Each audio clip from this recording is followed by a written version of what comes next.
To the Heads and Volleys podcast with me, Lee Dunn.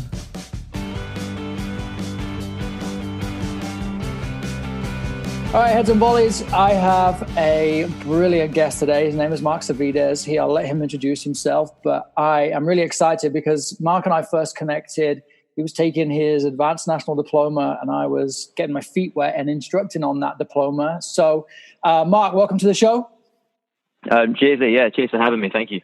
So you want to give us a little background cover, kind of who you are, where you're from, what you're doing? Yeah, sure. So I was born and raised in London. I ended up getting a bachelor's degree in football studies, which people in the USA don't quite believe is true, at the Southampton Solent University. I then came to California in 2014 and luckily enough been here ever since. Currently the U9 to U10 technical director, so a lot of my passion is currently in the younger ages, where I am, where she's based in Oakland, and I currently hold my USSFB license. A quick question on football studies. What was that? What does that entail? Because my degree was in physical education, which was a traditional route. And so I know there's probably people listening that are dreaming of studying football at university. So what was that? Well, honestly, when I started doing it, I was like, oh, this is going to be easy. It's just football. Learn how to win games as a coach, learn how to play a bit better and you're sorted. But no, it was all about the psychology of players, sociology, fitness, nutrition. The big thing I got away with it was how to connect with players. I ended up doing my dissertation on motivation in sports, so motivation in youth athletes. Are they intrinsically motivated? Are they extrinsically motivated? What drives them to be successful? But as well as that, there was coaching models. That's where you started getting your licenses. So if you had your level 1, they'd put you on your level 2. If you had your level 2, they'd push you towards your way for B. So, it wasn't just the coaching aspects of it. It was the sociology of players, psychology of players, how to connect. It was in so much key detail. And I think doing them 3 years of the degree really helped me move over here. Because as you know, in America, everything's about mental health and are you connecting with players? How can we trust you with our son, with our daughter? So if anyone's thinking about doing the degree at Southampton Solent University, I really recommend it. I know you have a few young listeners that may be finishing school, at college, but honestly, it was the best 3 years of my life. That's really interesting that there's so much around the game that you cover that you probably didn't even think about. And then looking at, you've got your B, I just completed my A, that there's very little content around the psychological side of it. So you talk about motivation for players and the typical level of motivation. I don't know if you read the book Drive by Daniel Pink, and he talks about the different levels of motivation. Traditionally, motivation 2.0 was it's you reward good behavior and you punish bad behavior, and that's how you motivate people. But that's not the case with kids, right? Well, that's the thing, especially these days, positive reinforcement goes a long way. Unfortunately, still in coaching in any sport, whether it's soccer, baseball, basketball, you still have the crazy coaches who just think that motivating kids is yelling at them at 100 miles per hour, loud voice, and that will make them work harder. But in this day and age where people might be a little bit more sensitive, positive reinforcement goes a long way. And getting to know the players, connecting with the players, just asking them how their day is. How's your day? How's it been today? If you do that at the beginning of your session, you really grasp where they're at, where they're feeling out of 1 to 10. Are they a 10? Can you get on their case today? Are they a 2 or a 3? Do you need to be a little bit more gentle? And if you just show your players that you care, that's gonna come a long way in development, especially with the young kids. Now, I'm not just saying with the young kids only checking to see how they are. With older kids, 17, 18, 19, they have a lot of different things going on in their lives. But, just checking in, showing you care, what motivates them. It might be their best friends coming to practice. They're motivated to work hard with them. It might be doing a 2-versus-2 in practice and you're pairing them up with their best friend. That's going to make them work harder. It might be making a kid a captain for a game. They want to feel extrinsically motivated. They want to be given a reward. It might be letting one of the kids take the trophy home after a tournament. But getting to know your players and connecting with them, I feel, is crucial. It's so it seems so simple, right? When you say it like that, like just get to know your players. And I know it's difficult, and we'll get on to even just a single coach's workload and looking at your workload. But I coach 2 teams, and in dealing with 2 teams, I'm looking at 30 plus or minus players. So getting to know that many players, it definitely takes effort, but it's so rewarding. And the best thing I've done this year, if anyone takes anything away from me, add all of your players' birthdays to your calendar. And then if they're old enough and they've got a cell phone, or if you have their parents' number, then you text them, you call them on their birthday and just say happy birthday. And little things like that just help you to connect with the person. And this is important, that it's the person. It's not just a player. It's not someone who's going to take you on to win the state cup or win a tournament, but this is a person that we're working on to become a better person in society and not just a player. So if I just to hit on that of just connecting with the people and understanding who they are and really, really getting to know them as an individual first, I think is so important. So I want to move through your role, your day-to-day. You hold multiple roles. So you coach multiple teams, you have a technical director role, and then you do a lot of other stuff too. So give us a little insight on that, right? So I do, I currently coach 3 teams at Montclair Soccer Club. That's where I'm the technical director for U9 and U10. But then also Cal Berkeley Women's Club team, I do that. And then I've got high school as well. So technically throughout the year, there's 5 teams that I coach, and they vary in ages. So my youngest team is U8, and then my oldest team is adults. And I feel probably one of the hardest parts is when you go from session to session and you have to change and adapt your entire personality. You can't talk to adults how you talk to your U8s, but then you can't talk to your U8s how you talk to adults. So being able to have multiple different personalities, which is, I don't know if it's healthy or not, but it's an important skill and an important trait if you are going to coach men, women, younger, olders. But then you try and balance the workload, right? You try and balance the schedule, the session planning. If you're a coach that has 2 similar teams, you can maybe get away with planning 1 session and duplicating that and maybe changing it for the players that you have. If you have 5 teams and they're different levels, different ages, you might have to plan 5 sessions. And I know you're like me. I plan every session in every detail. Every key detail takes me 30, 45 minutes sometimes just to plan a session that I've even done before, but I want to tweak it for the players that I have this time. So you could be spending 3-4 hours sometimes just planning sessions, and then you're in your car, you're driving from session to session. I know sometimes in the season I'll have a travel session, but they'll be at 3 different venues because of permits. So then you're rushing your car, you're taking down your goals, you're taking down your bonnets, you're putting them back up, you're setting it up, you're running your exercises, you're taking the goals back down, you're getting them back in the car, and you're off again. And, you know, people think that being a coach is an easy life, right? You do a session midweek, you get to the game, you win on the weekend, then everyone's happy. But I'm hoping, you know, this podcast can just give people that maybe aren't coaching yet an insight into it's not all rainbows and butterflies. There's a lot of hard graft behind it, but it is extremely, extremely rewarding.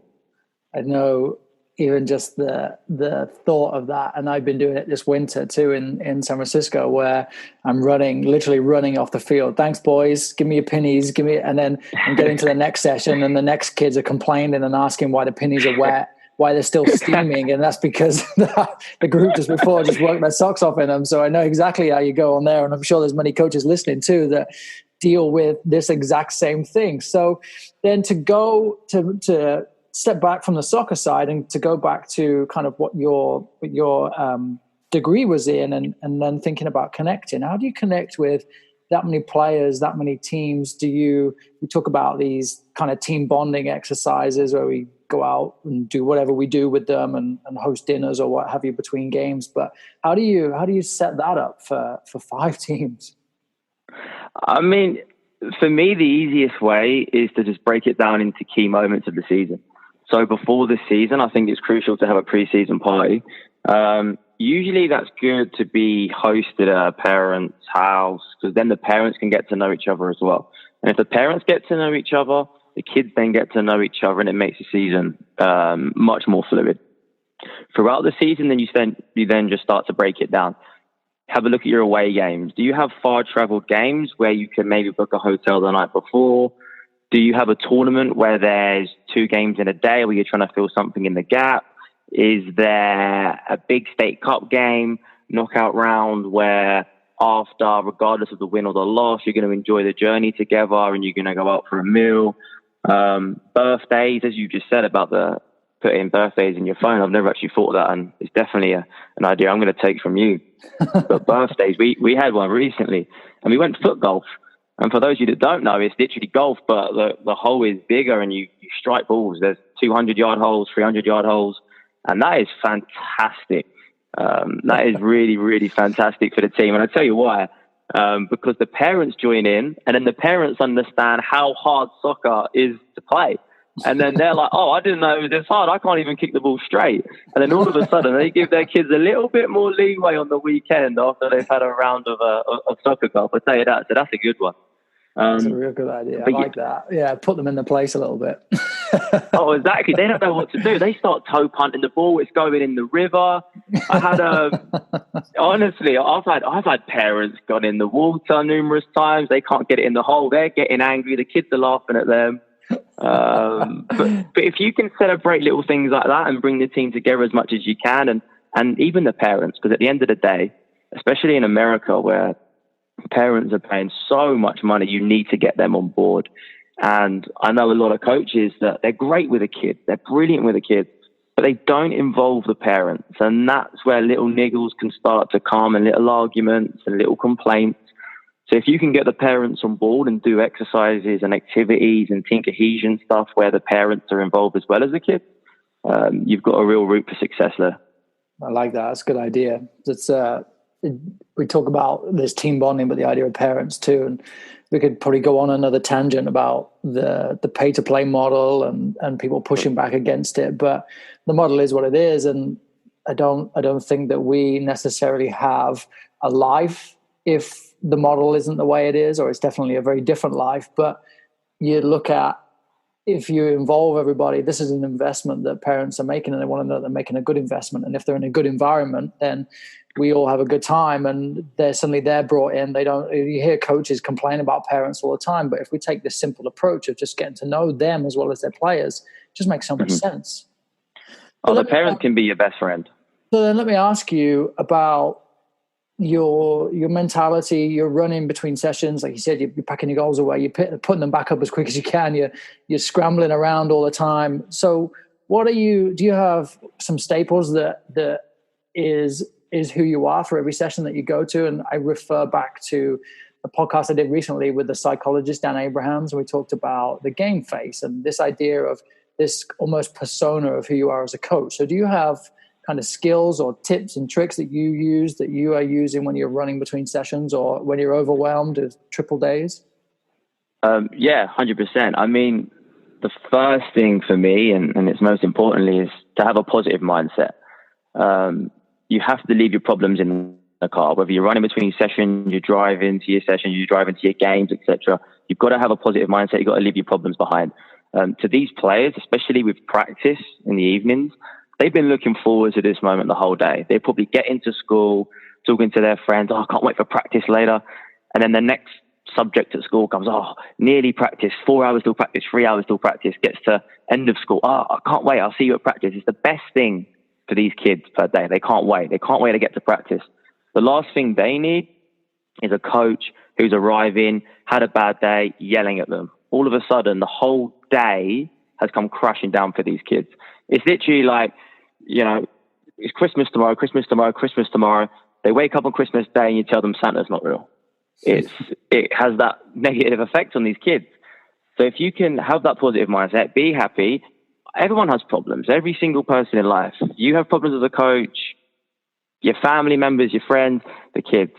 But we have to remember that this is the kids' game. This isn't our game. We're not here to ruin their day. We're here to help them get better and improve. And the only way we can do that is with a smile on our face. I think that's crucial.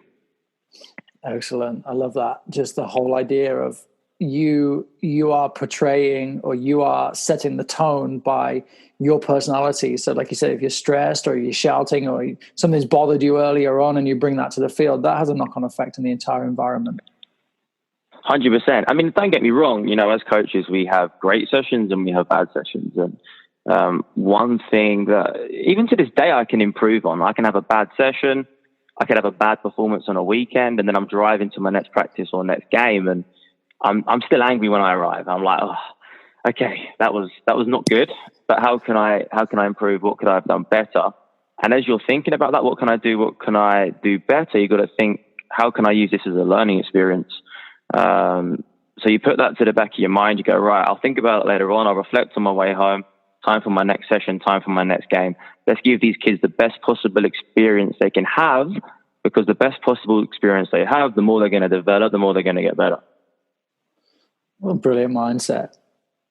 So let me, you and I touched on a couple of things that we really want to dig into here. And one of the first ones is the idea of 1v1s and how 1v1s are brought into almost every environment. I think a lot of people will embrace a 1v1 in certain ways. Sometimes it can be stale, sometimes it can be creative. So where are you at on the idea of 1v1s in your practices? Oh, for me, they are absolutely crucial, especially at younger ages. Now, personally, I had U19 boys last year, and even with the cowgirls and the high school girls that I have at the moment, I still smash 1v1s. I think they're crucial. But for the younger ages, it's how you start loving the ball. So U8, U9, U10, even before that, some programs have U4s in this country. If you start your session with 1v1s, by the time they get to 9-a-side, 11-a-side, they're going to be so comfortable on the ball in any area of the field and be able to outplay their opponent 1v1. It is so crucial for development. And I feel so passionate about 1-on-1 because this year in my high school season, some of my best 1v1 players have been out injured, concussions, and we have absolutely struggled to break teams down, but we are better than. On paper, we should be winning 4-0, 5-0. You take away the players that can outplay their opponent in a 1v1, and all of a sudden we're struggling. You can't break down a deep block. You can't break out of a high press. You can't create chances. You can't break a pressure off the dribble. And it will take coaches to lose their best players in 1v1s to realize how important it is at a young age. So then how do you bring 1v1s in? So I guess we could kind of cover how you might do it with younger ages and then with older ages too. So thinking about a classic kind of 1v1 face up, I pass you the ball or I dribble at you and we play a 1v1. You have other ways that you do this. You have kind of maybe some sort of circuit or something that you implement. So I like to make my 1v1 game realistic. So I mean, of course, you can do the simple face up, I pass you the ball, the typical tryout process, right? You've got the back to goal ones where you're maybe developing a 9 with a centre back behind them, looking at how you unbalance them and get beyond them. But there's simple ways of doing 1v1 to make it game realistic. So if you start with like a 7 playing back into a centre mid, and then the centre mid switches out to the 11, and then the 11 goes 1-on-1 with the opposition too. So then all of a sudden you've worked on switching the ball, switching the play, keeping your width for the switch. You receive the switch, then you drive at the opposition fullback. And then all of a sudden you've got game realistic practices where you're working on your 1-on-1s, you're developing your 1-on-1s. And when it gets to the weekend, these players have been in this situation numerous times before where they're so comfortable, the ratio of success will be a lot higher. I'm so glad that you gave that example, because that is something that I think people will, and so maybe some beginner coaches or maybe some coaches who may be set in their ways, but the idea of a 1v1 is that simple example that we said there of a face-up 1v1 or an isolated 1v1. But in reality, 1v1s happen every second in every game. So just like you said, if you can create some sort of a 3v3 or a 4v4 small-sided game, but your constant focus is still 1v1s. 100%. I mean, you can work on it from playing out the back as well. I mean, I see a lot of coaches where their goalkeeper will play it to their defender and they're told, right, 2 touches, 1 to control, 1 to get it out the field. I tell you what, the easiest way to break an opposition high press is off the dribble. And it's brave, yes. Is it going to be rewarding? Yes. So it's risk versus reward. High risk, high reward. If your players make mistakes, who cares? They're young. You 8, you 9, you 10. And you know what? If you're doing it with 14, 15, 16-year-olds, 17-year-olds, they're still young. They're still learning. It's a development stage. It's not the World Cup. It's not the MLS. It's not the Premier League. Like, you have to enable your players to make mistakes in key areas in order to improve. You look at Marcelo for Real Madrid. When he receives the ball at left back, how many times does he beat the opposition right midfielder? If he loses the ball, okay, there's a chance they'll concede. But as soon as he breaks the pressure from that right midfielder, Real Madrid get into the attacking third in 4, 5, 6 seconds. Changes the game. If you can replicate that in practice, get your goalkeeper playing out the back to centre backs, left back, right back, and then bang, you've got your one-on-one there. You've got a little grid there, and you've got a little functional practice. But you've made it realistic to the game. And yet again, when they get to the weekend, they've been in this scenario before where they have a sideline here, goalie here, and a defender here. They're going to increase their success. And these are the little key details to one-on-ones that I think people miss. I mean, even just doing the face-up, I pass you, you attack me, they still have their benefits, but is it game-related to the weekend? If it's not game-related, you have to think to yourself, how can I make it realistic to the game?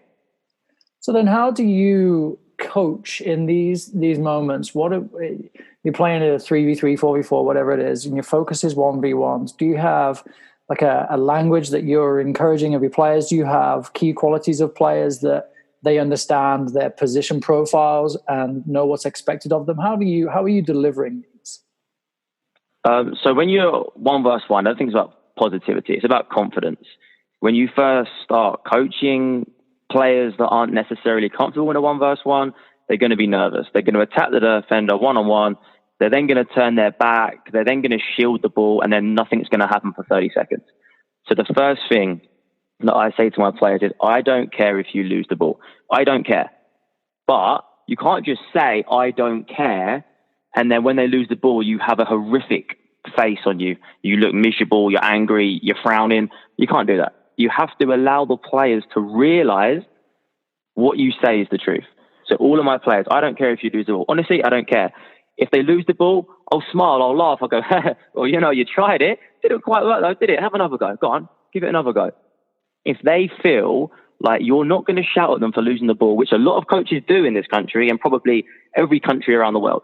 When I grew up in England, my coach would shout at me for losing the ball. If your players realize that you're not going to shout at them, they are going to get better, and they're going to get better quickly. And I just have a lot of these phrases that I just manipulate the words. I don't care if you lose the ball. Don't be afraid to fail. That's another one. If your player knows that there's no repercussions for failing, they're going to have a great time and they're going to try it more.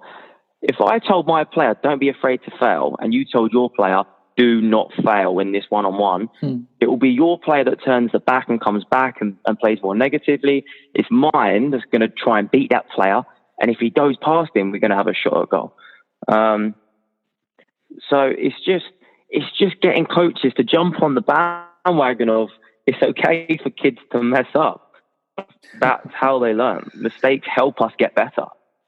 I read an article yesterday, working on a blog post for that right now, actually, about the idea that the game is completely influenced by the sideline, and especially on young children, that you're probably familiar with the players that look over their shoulder at their parents every time they do something because they feel like they are impressing or living and playing for their parents because their parents care about it a lot. And the same could be said for coaches, that the players know the moment they make a mistake how that coach is going to behave. So if you are true to your word, and if you genuinely, I don't care that you've lost the ball because you've tried, and it's not that I don't care if you lose the ball. I think that's really important for people to understand, because I think you and I are both passionate enough about the game that we want to win, and the way that we're going to help you to try and win the game is by playing the best soccer that you can. And we don't just lose the ball. Nobody just loses the ball, but you may lose it from a failed 1v1.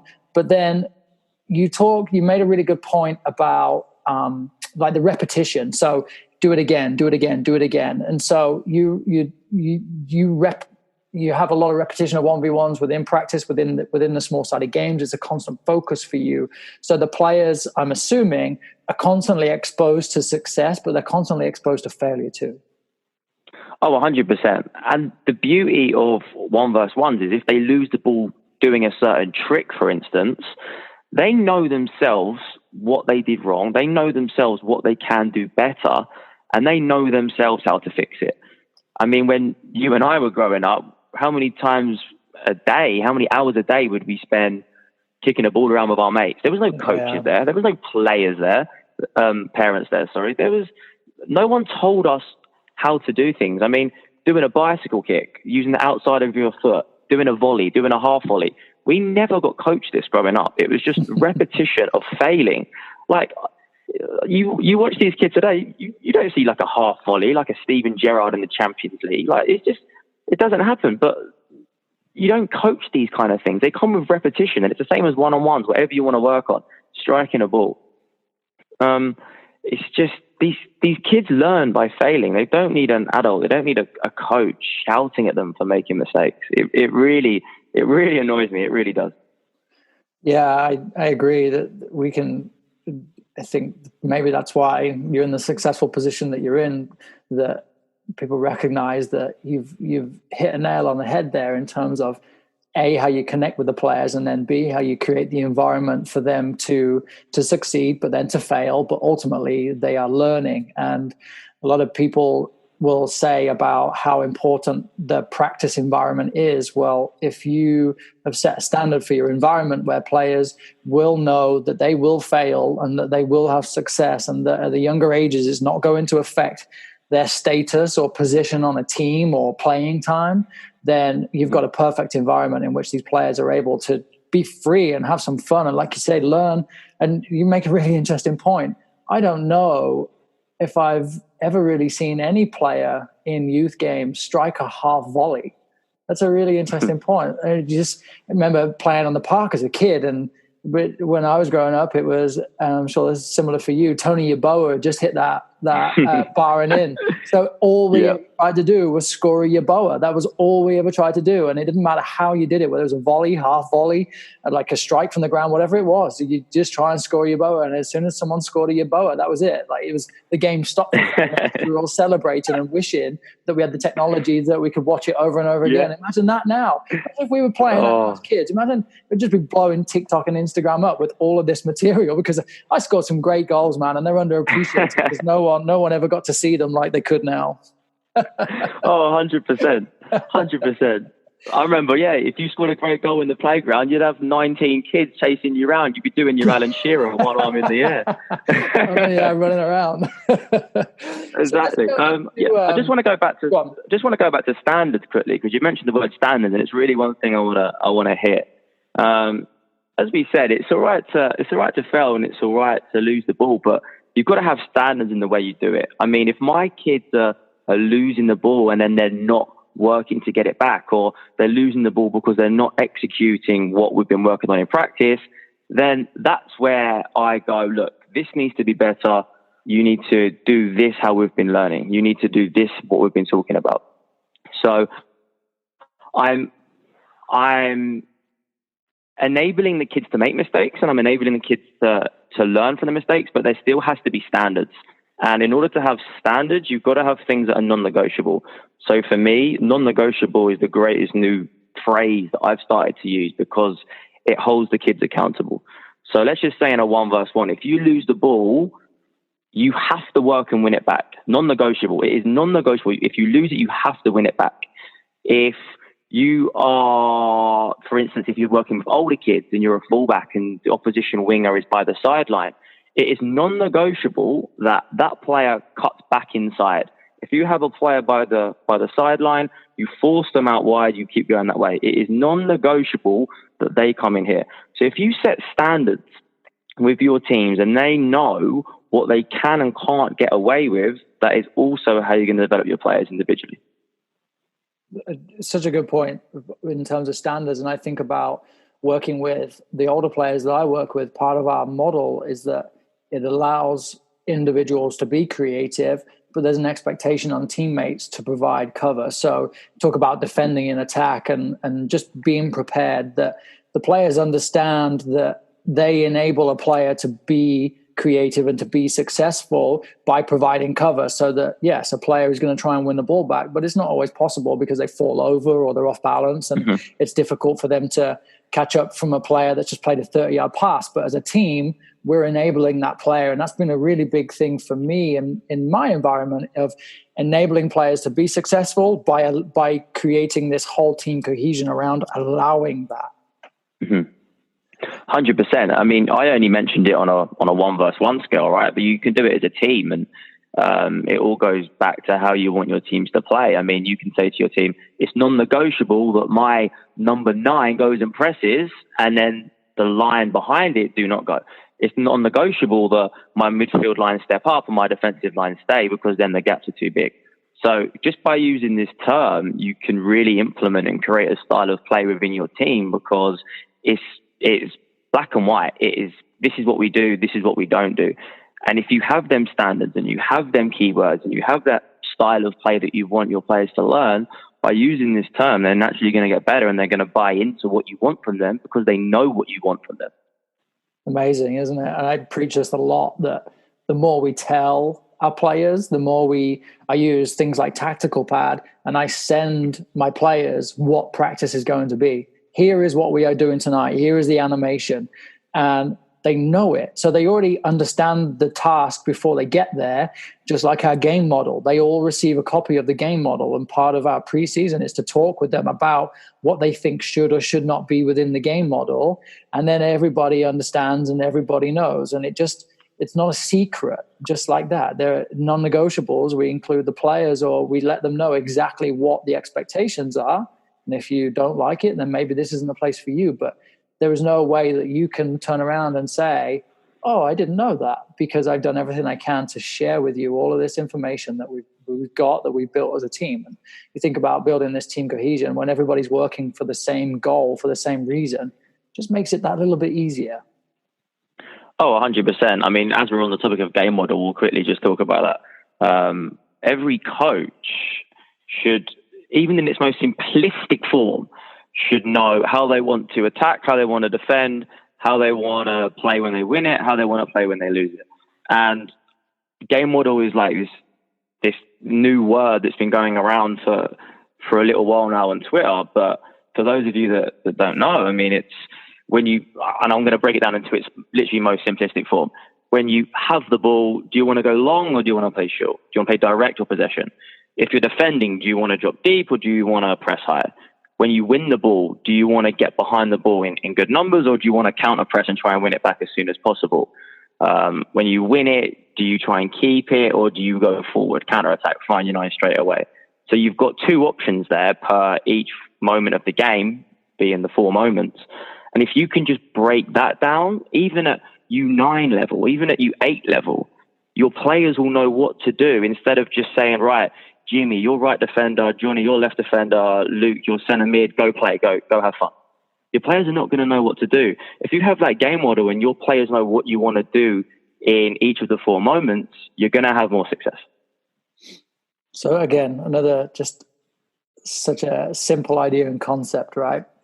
We build this understanding, we build this knowledge around the game, that we just want to help. We want to make this easier or better. And as a coach, if you're listening to this and you haven't begun to write this down, and I've covered this in other podcasts too, just sit down, as Mark says there, the 4 moments of the game, and then just begin to identify what you like. Do you like a certain coach or a certain team style? Everybody likes Barcelona. Is that something that's something that you would like to see your players try and do? Are they going to be able to do it? Probably not. But until you write it down and until you begin to build your environment around that same approach, you're not going to get anything out of it anyway. So you might as well start writing this down and start formulating this as you move along.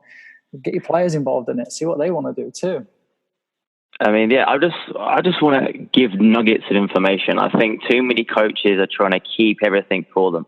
I think we're in such a small world where we need to help each other. So any little nuggets of information we can give, and this is why these podcasts are great. I mean, I've listened to everyone, and you pick up little things, even if it's the same subject, the same topic, but with a different person.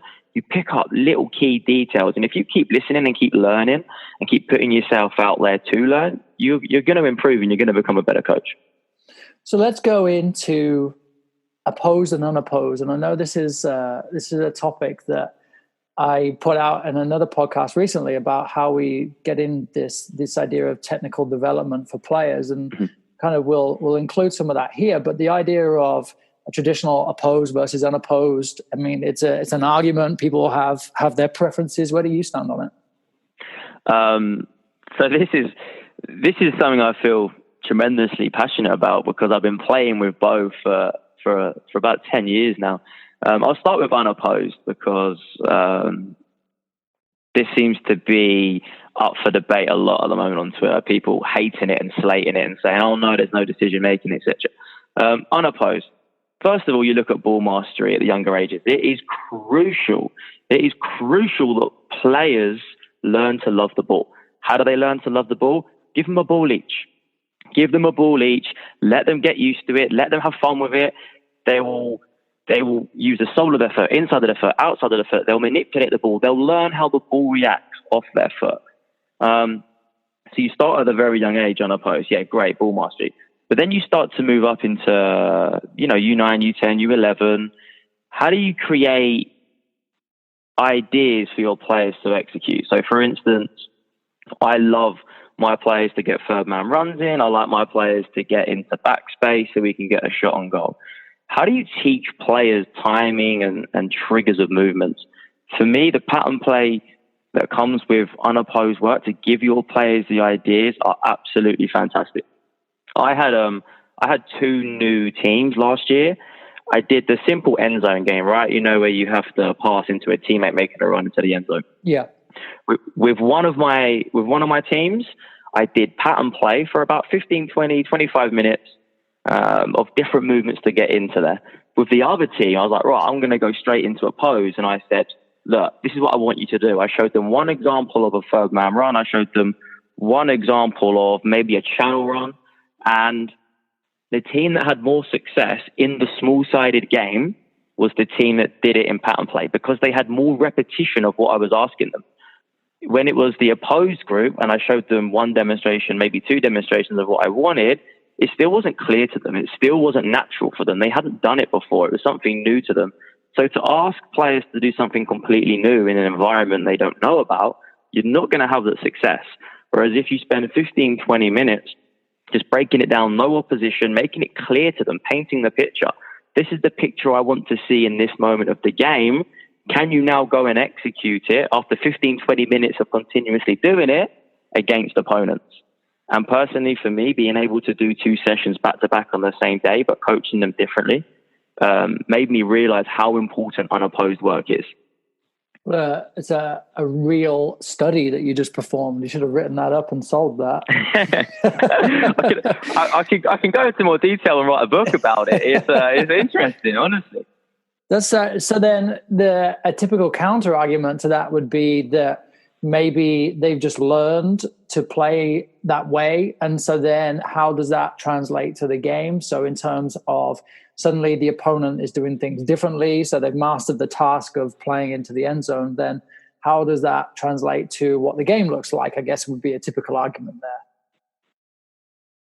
Yeah, 100%. And this isn't me just saying everything needs to be unopposed, because I am a huge fan of opposed work. So I try and break it down into my season. So when I get new teams, I will tend to do unopposed work for maybe the first 30 minutes or so of a session. These are the ideas we're trying to implement. Then we'll go opposed. But then as the season goes on, your unopposed work becomes less, because once they know the ideas, for me, that's the moment to then get off unopposed, make it opposed as much as we can. I only use unopposed work to give them the key ideas, the key principles of play that I'm trying to introduce. So once my players understand that, bang, we can go into opposed work. We can start opposed every session if they know what you're looking for. But until your players know, you do that with older players too? I personally do. I mean, the Cal women's club team that I do, they're adults, right? The oldest player on the team's in her 30s. When I went into that team, it was a mess. There was no style of play. They didn't know how to build. They didn't know how to switch play. It was, I was looking back at it and going, right, we've got a lot of work to do here. I brought it back to basics. And went, right, this is what we're going to do. These are the key patterns of play we're going to introduce in the game. And don't get me wrong, when you do a pattern of play in practice, it's not going to always come out in a game. But if you do a pattern of play for 6-7 passes, but only 1 or 2 passes come out in a game, you still had success because part of your pattern has been introduced and you've been able to keep the ball. So we did a lot of unopposed work. Like the idea of sharing a model, we're giving answers, and if we're giving answers or we're giving some solutions, then that can only be a positive for our players' success. Oh, 100%. Because when you do unopposed work, you're giving them a repertoire of different answers to use. You are giving them 10, 15, 20, 50, 100 answers. I don't know. But then it's down to the players to realize what one of them to do in a game-related situation. So, yes, you don't get that decision-making in unopposed work, but when it goes to oppose and you've given them so many answers, they're able to implement what you've taught them. It's like you're in a maths class, right? Your teacher's telling you everything. She's teaching you about the length of triangles. She's teaching you about algebra. She's teaching you about everything. You don't know what's going to come up in that test. There might not even be a question about algebra. There might not even be a question about triangles. But the more answers you have in your brain when it comes to the test, which in our line of work is the game, they're going to be able to have more success because they have more knowledge of what to expect. So how do you bring competition? And I say that because I'm so familiar with seeing a traditional, and I'm going to call it ugly, unopposed environment where it's one player doing something while everybody else is in a line watching. And I know that's not what you mean by unopposed work here, but how do you then bring in competition or that game environment into this unopposed practice that you're working through with your players?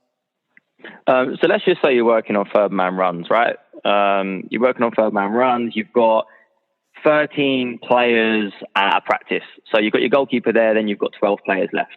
What I would do, I would separate the 12 into 3 groups of 4. You have a red team, a blue team, and a green team. You show them the pattern you want. You work on your movement off the ball. You break down the key technical aspects, punching the pass in, communication, time turn, man on, all the key details that are crucial for keeping the ball. You break that down into the pattern of play. Communication, punching the pass in, movement off the ball, time of the run, weight of the pass. And you hold them to a high standard. If they're doing this pattern of play and you say first is 3 points wins and the blue team score a goal, you say, no, that wasn't what I expected of you.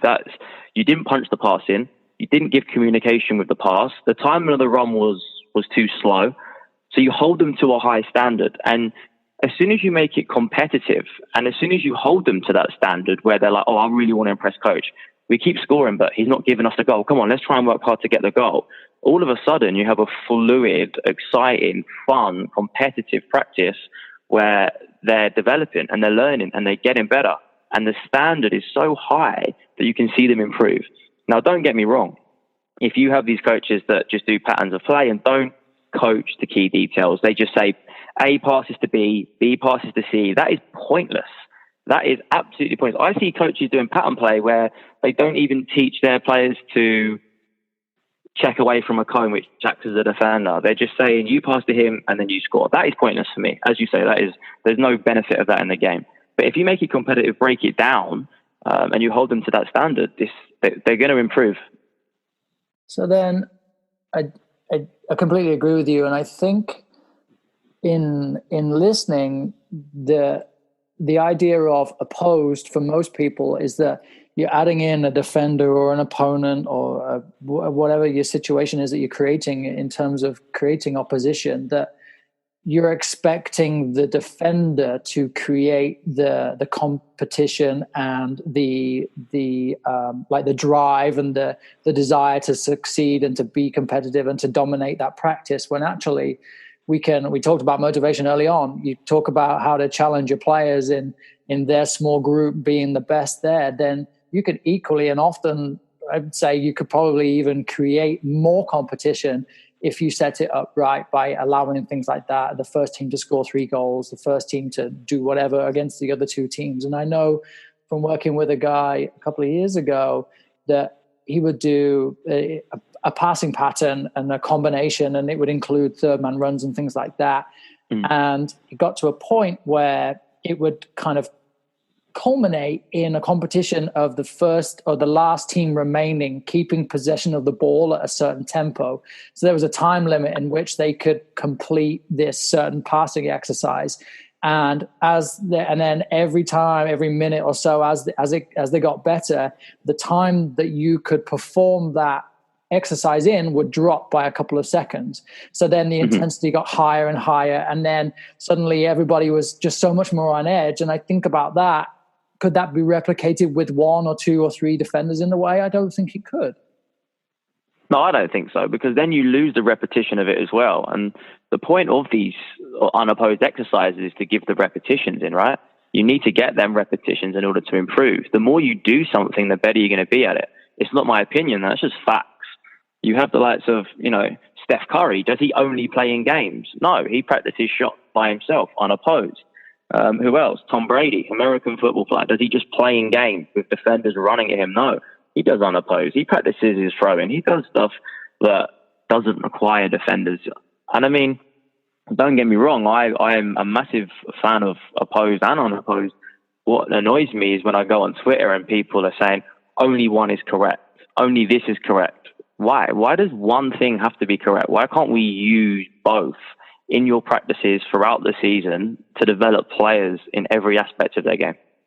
Make a really good point about the individuals that are challenging themselves. And I just read Kobe Bryant's book too, The Mamba Mentality, and there's just the stuff that he went through. He'd finish a game, and when everybody had left, he would go back in the gym and still carry on shooting, and still, there was no opposition. There's nobody trying to take the ball from him. It's quote unquote nothing like the game that he had just played in with 20,000 fans and opponents in his face, but he's still doing it. And he's still, you create this muscle memory, this idea that you know what you're doing in those moments. And so to really understand what you're saying is that you would start with unopposed early on in the season, whether it's a new team or you're introducing concepts. And then throughout the season, that would slowly move away from this unopposed idea because you've begun to build the framework and the understanding that now you become more opposed, and you start to play more game type situations that will replicate what you did in the unopposed, but now they have the foundation from which to be successful from. Oh, 100%. So now I'm going into the spring season, which in America is the second half of the season. So now a lot of my work will be opposed. And then people ask, okay, why are you doing opposed work now? Without opposition, you don't develop their speed of play. And if you want a quicker speed of play, you have to maximize the opposed work. But what is speed of play if you lack the ideas in the first place? So if I don't spend time in full season working on the ideas, I might have a great speed of play, but I'm keeping 450 passes ticking over together in my own half. So only go to opposed once they have the ideas, but then that's where the magic happens, because not only is it crucial for speed of play, it's crucial for decision making, because as I said earlier, players have to recognize what to do in each situation depending on the opposition, depending on the game on the weekend. So decision making is such an important factor in soccer, in any sport, in any opposed sport, and even in golf, in unopposed work. Decision making is the number one, whether you're going to be a good player or a great player. And the thing is, if a team that only ever do unopposed work, they will never be able to play at a high level. It is impossible.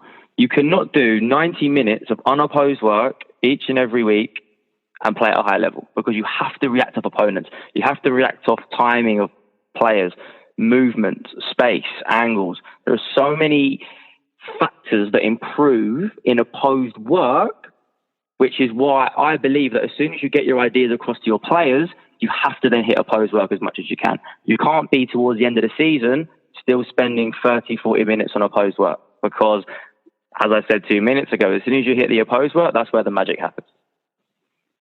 So then what does a typical training session look like for you? You're doing an hour or an hour and a half, and it's early on in the season, you're working through predominantly unopposed work. What would that look like in terms of a full session? So I actually still like the approach they stated on my FA level 2, which I did probably back in 2010. Now must be 10 years ago. Back in the black and white days. Yeah, I know, right? Tell me about that. That was but you know what? That's actually the approach I've really enjoyed the most. So it started off with unopposed work to get your topic in. It then went to your next stage where you'd add maybe 1 or 2 defenders to see, can they implement your ideas, still give them that repetition, but with a little bit more pressure. And then you get to your stage 3 where all of a sudden you might be playing 1 number up, you might be playing even numbers, but now you've got full pressure. Can you implement the idea? And then you have your stage 4, you have your game where you sit back and then you watch, and have they been able to build upon and introduce what you've been working on in practice into the game at the end. And I personally, as a coach, I've found that way of building your session has been successful, but it changes throughout the season. So let's say my stage 1 at the beginning of the season, which is my unopposed work, I might work on that for 25 minutes, maybe 20 minutes or so. But then towards maybe halfway through the season, my stage 1 might be 5 minutes, and then bang, let's get the opposition in. And then by the end of the season, you might just go straight into your stage 2. Let's add defenders straight away. Let's improve that speed of play and decision making straight from minute 1. Do you do a lot of the same sort of content in terms of sessions? Do you have a new session every time you get on the field with your players? How do you deal with that? I personally don't have a problem with coaches replicating sessions, especially sessions that work. But a thing for me is, if you replicate the same session, give them different coaching points so they still feel like it's new. I always, when I go into a session, I have 2 things I want to teach them, 2 coaching points, 2 team tactical principles, what I want them to learn. No more, no less. I don't want to overload them, jack of all trades, master of none. Sure. But I don't want to go in there not teaching them anything. So when I'm planning my session, I have 2 key things I want them to learn. For the younger ages, let's just say you're working with U8s. It might be, right, today we're going to work on passing to your teammate's back foot so they can turn, and also punching that pass in so it doesn't get intercepted. They're going to make so many mistakes in different areas of their game, but they're the 2 key things I want them to learn. So I'm going to build my session upon them. I might then, let's just say in 2 weeks' time, 3 weeks' time, or even the next session, do exactly the same session I did. I might then have 2 different coaching points, such as how do I receive the ball and how do I receive the ball to either go forward or to go back and protect myself from a defender. So even though it's the same session, you're giving completely different coaching points. Even for yourself, it will feel like a new session because you're bringing different topics out of it. And I asked that really in terms of, I really appreciate using, and it's a lot of similar structure environment for me. So I use a lot of the same setup, but just like you say, we implement different ideas or different challenges or different coaching points like that, because the amount of players I've seen that have gone to a session and stuff that I've watched, and in San Francisco, is pretty funny that you're on a 4-field complex, and every local rival club is also training on the field. So I like to watch and see what other people are doing. Yeah. And the amount of kids that are standing there completely confused by whatever this game is that the coach has created or found on YouTube is quite entertaining. And I watch these kids that have no idea, and the coach loses his mind and he's stressed out. And so the reason I ask that is because of that. If you can have an understanding of simple setups that you can cover a lot of things with, then I think that's a huge step forward for people to have simple and early success with their players. Oh, 100%. I mean, let's just say that you practice twice a week. So you practice Tuesday and a Thursday. On Tuesday, I'm going to teach them 2 things, only just 2 things. It's all I'm going to hit. Thursday, 2 things. That's it. So that's 4 things you've taught them that week. Doesn't sound a lot. 4 things. That's all you've taught them. But let's just say that, especially in America where they're playing pretty much all year round, let's say you practice 40 weeks out of the 52 weeks in a year. So all of a sudden you times 4 by 40, and you've got 160 things, coaching points that you can teach your players. Now, don't get me wrong. Sometimes I'll replicate the same coaching point in a different session. So it might not be 160 different things, but you've given them 160 coaching points in that 1 year to go away with. That all adds up. That all maximizes development.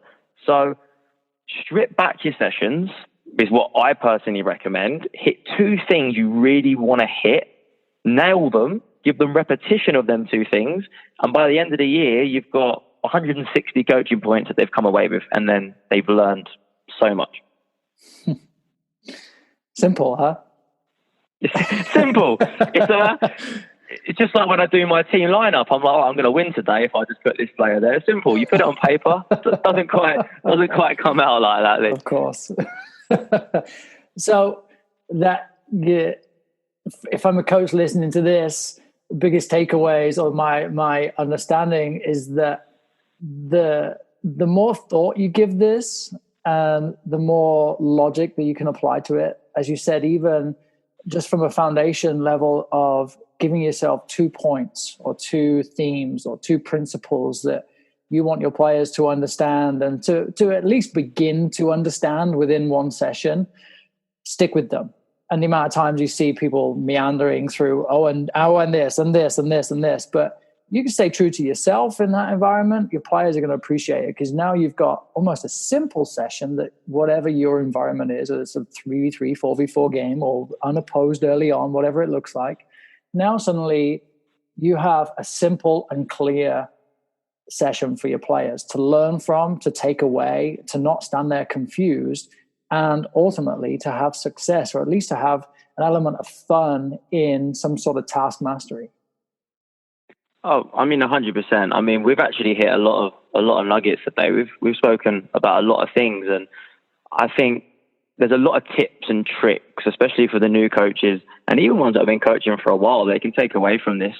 But it's just about having a clear plan, and it's sticking true to your beliefs. I mean, I love unopposed and I love opposed. I have my reasons for them, so I do both.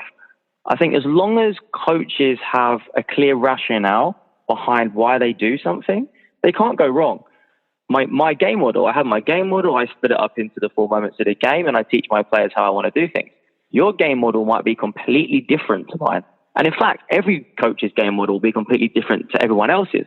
But as long as they have a reason behind why they do something, they're going to be successful. They're going to be successful as a coach. They're going to help their players get better. But it just kills me when I see coaches out there without a plan. They don't really have a game model. They don't know what they're coaching their players. What are your 2 coaching points today? They don't know. They just stutter. They don't give me an answer. If you know what you're delivering, if you know why you're delivering it, and you know how to deliver it, you're going to have a great career in coaching.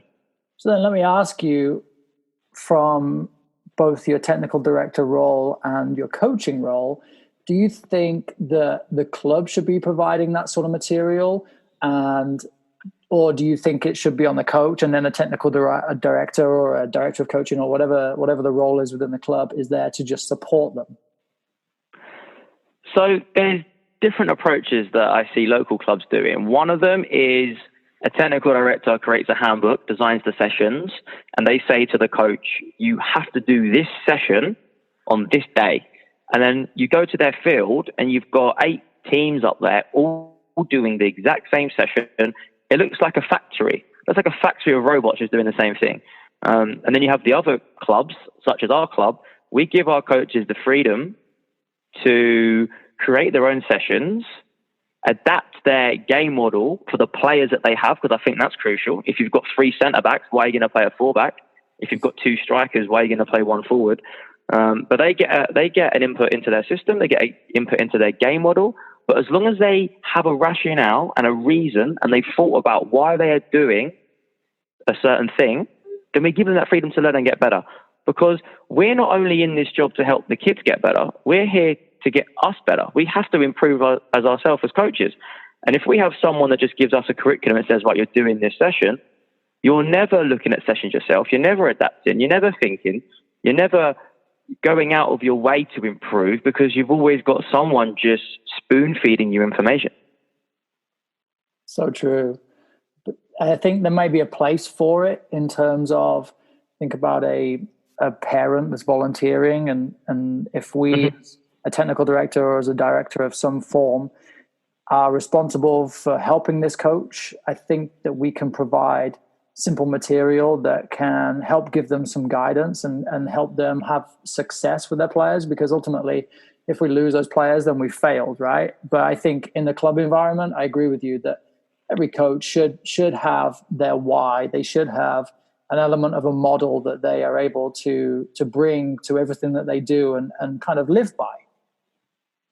Oh yeah, 100%. I mean, if there's a parent coach, for instance, that's asking for help and needs help, the best thing you can do is give them resources, give them the sessions. They love it. They're so thankful.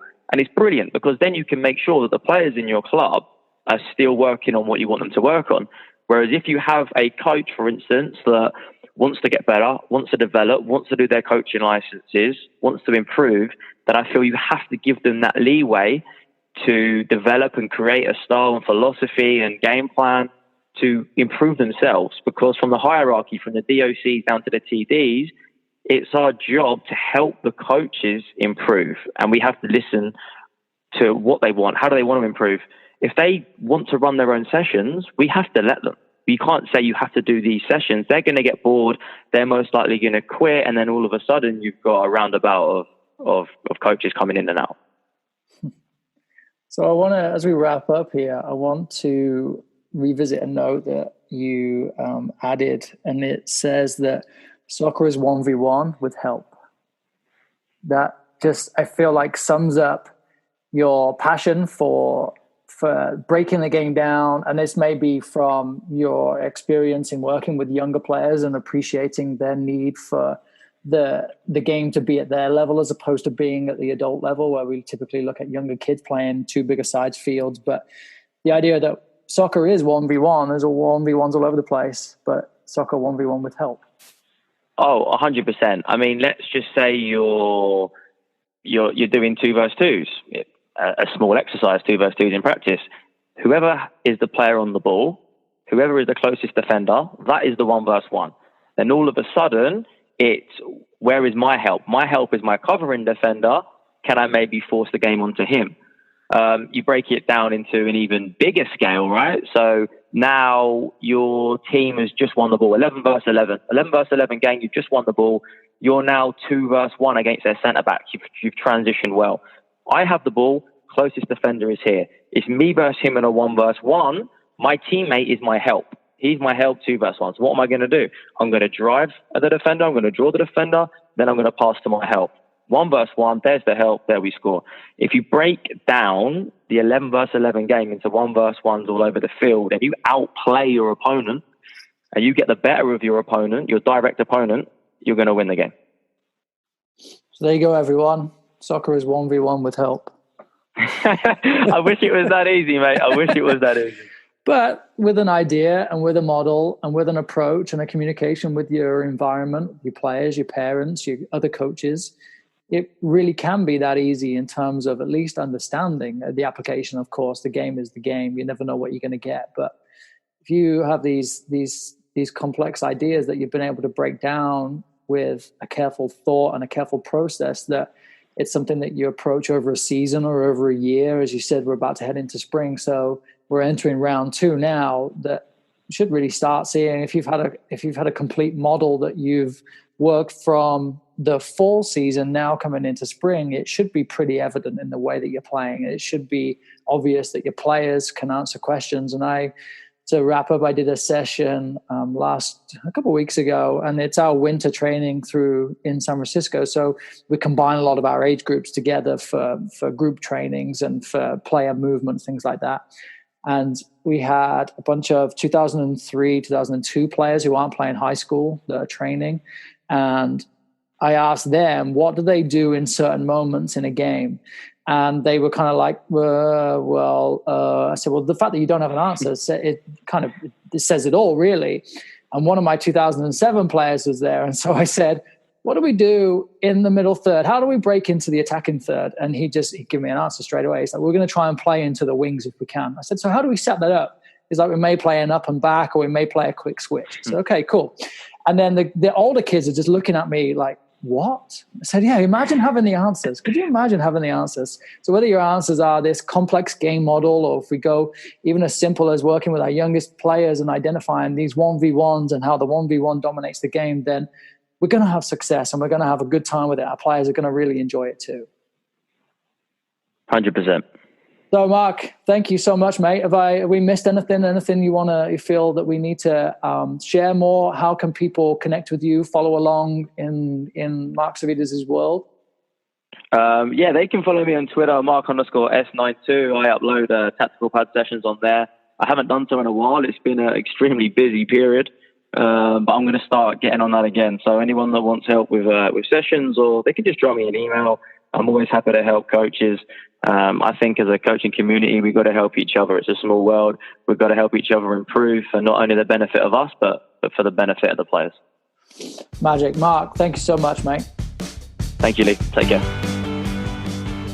So a huge thank you to Mark for joining us today. The content and just the simple discussions that we explore there, from the 1v1s to unopposed and opposed, is so valuable. And he comes at it from such a logical, unemotional point, and he mentioned how many people are passionate about it being one way or the other, but he's very logical in his understanding and his reasoning of what he does, and it always results back to he's doing it for his players. So please do connect with Mark. Let he and I know what you thought of this episode. Leave us a review on iTunes or wherever you listen to your podcasts, and more podcasts coming from Heads and Volleys real soon. And if you are looking for anything else out there, I recommend that you follow me on Instagram and Twitter, and I'm always constantly trying to share as much information as I have and what I know and the things that I like. So follow me as always at LeeDunneSoccer.